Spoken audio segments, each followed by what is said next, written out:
विशार्प career गुरु में सभी student का दिल से फिर से स्वागत है। इस वीडियो में पर्यावरण के अध्ययन में परिवार एवं मित्र के बारे में आज हम डिटेल में बताएंगे, जो सीटेट यूपीटेट के सिलेबस के अनुसार रहेगा। हम चैप्टर के अनुसार चलेंगे, जिसमें पहला चैप्टर हमारा आता है परिवार और मित्र। परिवार व मित्र। तो परिवार व मित्र क्या है, इसमें थोड़ी सी डिटेल हम आपको बता देते हैं। व्यक्ति तथा समाज के जीवन में परिवार का स्थान बहुत महत्वपूर्ण है। व्यक्ति के सामाजिक जीवन में सबसे बड़ी भूमिका परिवार की ही होती है। परिवार ही वह पहली संस्था है जिसमें मनुष्य ने सामूहिक रूप से रहना सीखा है। संगठित जीवन परिवार से ही आरंभ हुआ है। समाज की सबसे पहली संस्था परिवार है। अगर आपसे क्वेश्चन पूछ लिया जाए कि समाज की सबसे पहली संस्था कौन है, तो आप बताएंगे परिवार है। जब अलग अलग परिवार के सदस्य एक दूसरे के काफी करीब होते हैं, जिसमें कोई विशेष पारिवारिक रिश्ता नहीं होता, तो वो मित्र के अंतर्गत आते हैं। इतना समझ में आ गया होगा आपको। देखिए, परिवार शब्द अंग्रेजी भाषा के फैमिली शब्द का हिंदी रूपांतरण है। फैमिली है ना, फैमिली शब्द का हिंदी रूपांतरण है। फैमिली शब्द की व्युत्पत्ति लैटिन भाषा के फैमुलस नामक शब्द से हुई है। अब देखिए, व्युत्पत्ति का मतलब क्या होता है, इसमें थोड़े से कंफ्यूज हो जाएंगे। इसका मतलब है विशेष उत्पत्ति, किसी शब्द के इतिहास का अध्ययन करना। मतलब किसी शब्द, अब जैसे हमें किस शब्द का है, फैमुलस नामक शब्द से हुई है। तो हम यहाँ पे जो भी यहाँ पे वर्ड के बारे में बताया जा रहा है कि परिवार शब्द अंग्रेजी भाषा के फैमिली शब्द का हिंदी रूपांतरण है। फैमिली शब्द की व्युत्पत्ति लैटिन भाषा के फैमुलस नामक शब्द से हुई है। तो ये इतिहास में लिखा है, तो जिसके बारे में हमें बताया गया है कि इतिहास में इसका अध्ययन बहुत डिटेल करके बताया गया है। तो इसका मतलब ये होता है, जिसका अर्थ है नौकर। लेकिन इस अर्थ में परिवार का अर्थ नहीं लगाया जा सकता, क्योंकि फैमुलस में परिवार समाज की ऐसी इकाई है जिसमें माता पिता, उनके बच्चे और विवाहित बच्चे और अन्य सदस्य रहते हैं। ठीक है ना। अब देखिए, परिवार वह संस्था है जिसमें बालक का जन्म होता है, वहीं पर उसका विकास होता है और उसी में उसका अंत हो जाता है। ये तो सभी को पता है। अब है हमारा परिवार शिक्षा का अनौपचारिक साधन है। देखिए, परिवार शिक्षा का अनौपचारिक साधन है। यहाँ से क्वेश्चन भी बनता है, परिवार शिक्षा का कैसा साधन है? तो औपचारिक भी दे रखा होगा और अनौपचारिक दे रखा होगा। तो यहाँ आपको पता है कि परिवार शिक्षा का अनौपचारिक साधन है। अब देखिए, परिवार क्या होते हैं? परिवार क्या होते हैं? जिसमें रक्त संबंधित होते हैं, जो एक दूसरे से जुड़े हुए होते हैं। और मित्र क्या होते हैं? मित्र क्या होते हैं? जिनका रक्त संबंध से नहीं जुड़े होते हैं, मतलब उनका संबंध हमसे नहीं होता, वो अलग होते हैं। ठीक है ना। और जो परिवार जो रक्त संबंधित होते हैं, भाई बहन हो गए, है ना, चाचा चाची, सब ये एक रक्त से बंधे हुए हैं। अब देखिए, कुछ महत्वपूर्ण परिभाषाएं हैं जो अक्सर एग्जाम में पूछ ली जाती हैं। तो ये वेरी इंपॉर्टेंट परिभाषाएं हैं, इनको अच्छे से तैयार करेंगे आप लोग।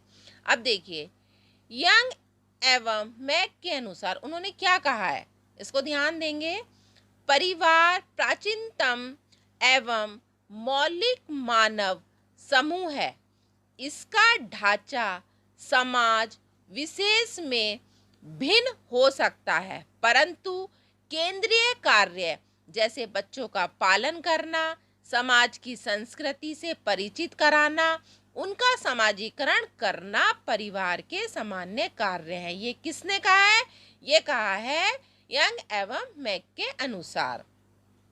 अब देखिए दूसरा कथन जो है, मतलब दूसरी जो परिभाषा है वो क्या कही है। अब देखिए रेमंड के अनुसार उन्होंने क्या कहा है, दो बच्चे भले ही विद्यालय में पढ़ते हों, समाज रूप से शिक्षकों से प्रभावित होते हों, समाज अध्ययन करते हों, फिर भी अपने सामान्य ज्ञान, रुचियां, भाषण, व्यवहार और नैतिकता में अपने घरों के कारण जहां से वह आते हैं वो पूरी तरह से भिन्न होते हैं।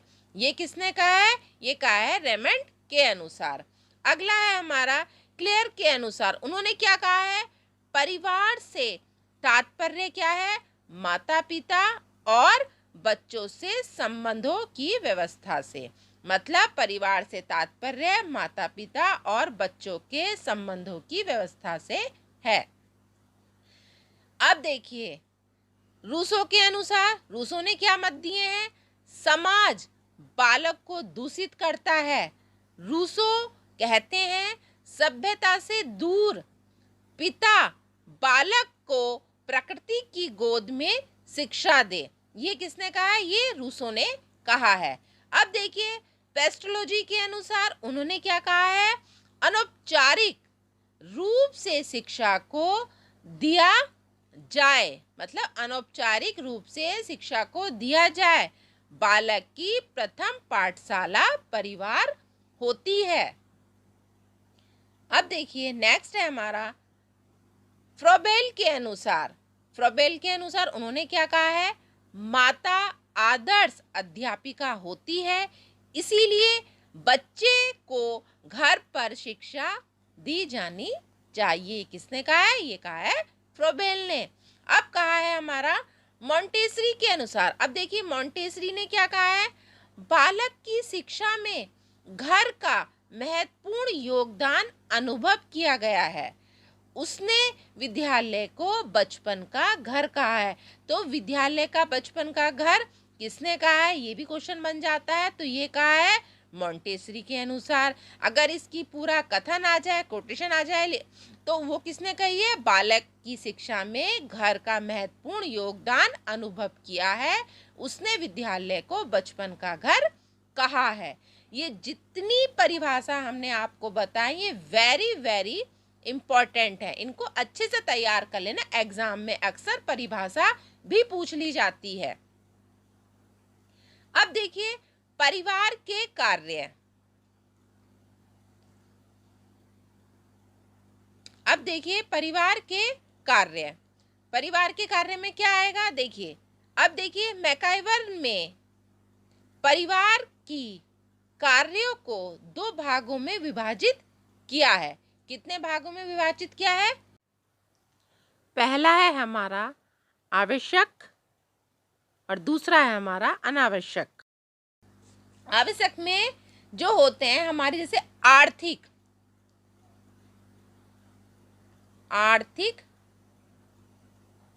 क्रियाकलाप और हमारा शैक्षणिक क्रियाकलाप।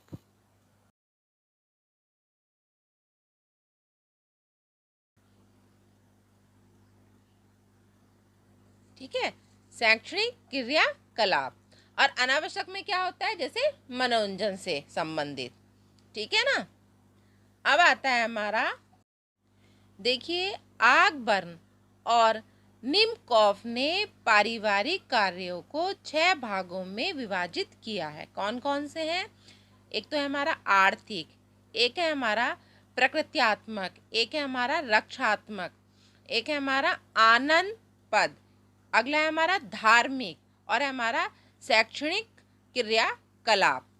तो ये हमारे कितने हैं? 6 भागों में विभाजित किया गया है। अब देखिए परिवार की विशेषता। अब ये बहुत महत्वपूर्ण है। परिवार की विशेषता, परिवार की विशेषता में क्या क्या होगा? वंशानुगत संबंध, सामाजिक संस्था, आर्थिक व्यवस्था, वैवाहिक अनिवार्यता, सामाजिक सुरक्षा की मूलभूत इकाई। अब देखिए, वंशानुगत संबंध में क्या होता है, ध्यान से समझना। पारिवारिक सदस्यों के बीच, जो पारिवारिक सदस्य होते हैं उनके जो बीच वंशानुगत संबंध होते हैं, कुछ विशिष्ट गुण एक पीढ़ी से दूसरी पीढ़ी को प्राप्त करते हैं, वहाँ वंशानुगत संबंध होते हैं। और सामाजिक संस्था क्या होती है, परिवार सामाजिक संस्था की मौलिक इकाई के रूप में कार्य करता है। और आर्थिक व्यवस्था क्या होती है, पारिवारिक सदस्य अपने सभी सदस्यों की आर्थिक स्थिति को बेहतर करने के लिए व्यवस्था करते हैं। लिए हमारी वैवाहिक अनिवार्यता। वैवाहिक अनिवार्यता में क्या होता है, परिवार में संतान उत्पत्ति एवं विवाह की अनिवार्यता होती है। वैवाहिक संबंध परिवार के वंश की वृद्धि के लिए उत्तरदायी होता है। अब इसमें आता है सामाजिक सुरक्षा की मूलभूत इकाई में क्या होता है, पारिवारिक अंग के रूप में सभी सदस्य सुरक्षित महसूस करते हैं, जो उनके विकास के लिए बहुत महत्वपूर्ण हैं। तो ये आपको पता चल गए होंगे कि परिवार की विशेषताएं क्या होती हैं। अब देखिए, परिवार का वर्गीकरण, वेरी वेरी इंपॉर्टेंट, यहाँ से क्वेश्चन बनते हैं हमारे। परिवार का वर्गीकरण। अब देखिए, संयुक्त परिवार और एकल परिवार। आपसे पूछ लिया जाए कि परिवार कितने प्रकार में है, तो आप बताएंगे संयुक्त परिवार और एकल परिवार। संयुक्त परिवार में क्या होता है, 2-3 पीढ़ियां सम्मिलित होती हैं, और एकल परिवार में पति पत्नी व उनके अविवाहित बच्चे होते हैं।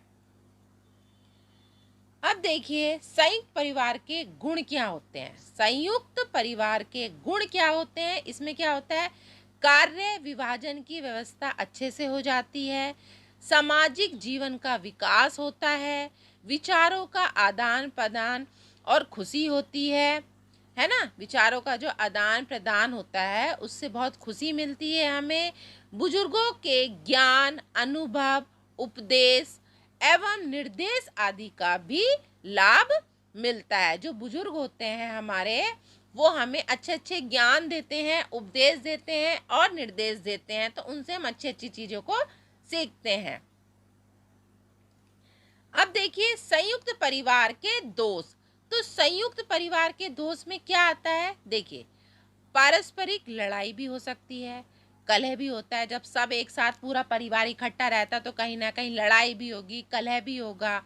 दूसरी ओर आवश्यकता पूर्ति होते रहने के कारण आलस भी आने लगता है। जब एक साथ रहते हैं तो कोई कोई ऐसा होता है कि परिवार चल तो रहा है तो उसमें आलस भी आने लगता है। और तीसरा है हमारा कठोर नियंत्रण, उसमें कठोर नियम भी बने हुए होते हैं। अगला है हमारा एकल परिवार के गुण।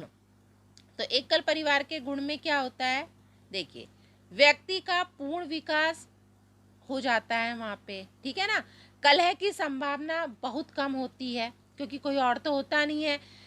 एक सीमित परिवार होता है, उसमें पति पत्नी के बीच मधुर संबंध होते हैं।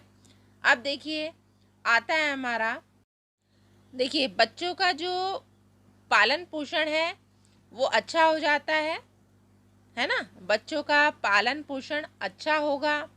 जब परिवार भाई सीमित होगा तो भाई बच्चों का पालन पोषण भी अच्छा होगा।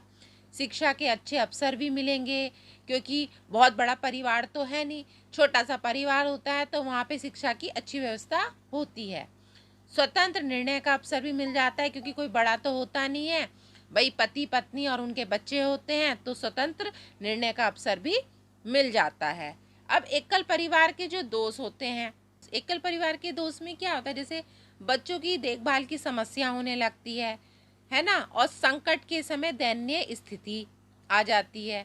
जैसे बच्चों की देखभाल के लिए भाई अगर पति पत्नी है और बच्चों भाई जॉब भी कर रहे हैं तो बच्चों को कौन देखेगा। अगर भाई दादा दादी हैं, बुआ हैं, चाचा चाची हैं, तो वहाँ पे देखभाल अच्छे से हो जाएगी।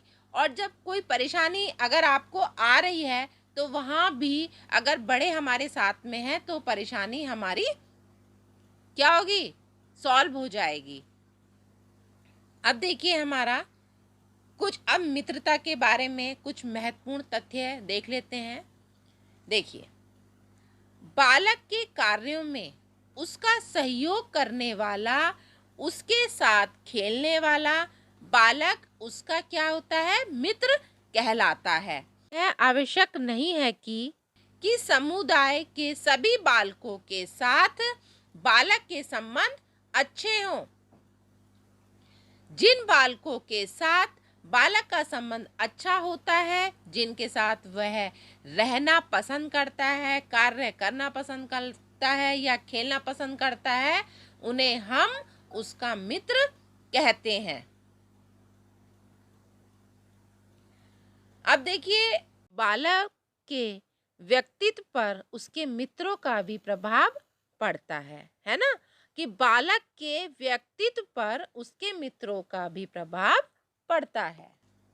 हमारा है अगला, बालक का एक अच्छा मित्र उसे कुसंगति से बचाता है, विपत्ति के समय उसकी सहायता करता है और दुख के समय क्या करता है, उसे सहारा देता है और सहानुभूति। अच्छे मित्रों के कारण बालक की जो जीवन की राह है वो आसान हो जाती है। अब देखिए, हमने परिवार और मित्रों के बारे में अच्छे से पढ़ लिया है, डिटेल में भी पढ़ लिया है। तो अब क्वेश्चन किस तरह से आते हैं, तो कुछ क्वेश्चन पे थोड़ी चर्चा कर लेते हैं। ठीक है, फर्स्ट देखिए, परिवार से तात्पर्य माता पिता और बच्चों के संबंध की व्यवस्था है। यह कथन किसका है, किसका है, अभी ऊपर पढ़ा है हमने, यह हमारा क्लेयर का। नेक्स्ट है हमारा, परिवार कितने प्रकार के होते हैं। अभी बताया था परिवार कितने प्रकार के होते हैं, परिवार 2 प्रकार के होते हैं। अब देखिए कौन कौन से होते हैं, पता है आपको, संयुक्त परिवार और एकल परिवार।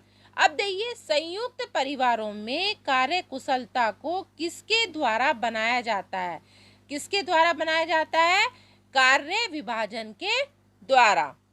नेक्स्ट है हमारा, एकल परिवार से तात्पर्य है, तो एकल परिवार से क्या तात्पर्य है, परिवार जिसमें माता पिता और उनके बच्चे रहते हैं, है ना। नेक्स्ट है हमारा, देखिए ध्यान से देखना, गोद लिया हुआ बच्चा किस परिवार का सदस्य माना जाता है।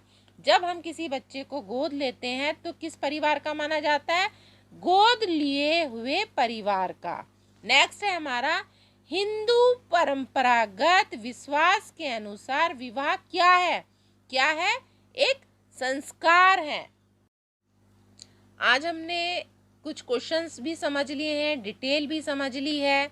नेक्स्ट वीडियो में इस चैप्टर का मॉक टेस्ट लेकर आएंगे, तो इंतजार करिए नेक्स्ट वीडियो का। कमेंट्स करके जरूर बताइए कि वीडियो कैसी लगी।